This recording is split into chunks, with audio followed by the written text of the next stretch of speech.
This is a good reminder to all of us, dear brothers and sisters, that to those who persevere in doing good always, you are not out of your mind, but you are full of your heart. Meron po kong kilalang pamilya na nakikinig ho sila after they've celebrated the Eucharist in their own community. They would listen to the homilies of priests and would give at least a summary of the homily and post it on social media. Marahil madaming mag-iisip, why you waste your time listening to the homily? Why you waste your time posting that? But then, that's not out of their minds' fruit, but the apostolate of their hearts filled with love for others to see the good news of the Lord.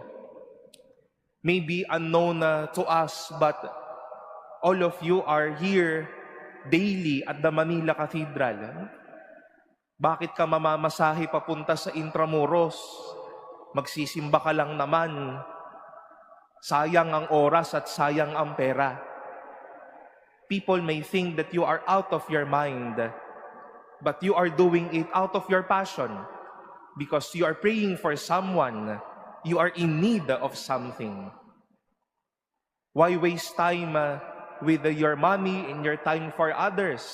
Sayang lang naman. But you know for yourselves, I am not out of my mind, but I am full of my heart doing this. We might be hearing such sentiments left and right, but let us know for a fact that every act that we do, everything that we share, is not a fruit of us thinking about it cluelessly, but everything we do with love, it is because our hearts are full of it and our lives are gifted in sharing such blessings.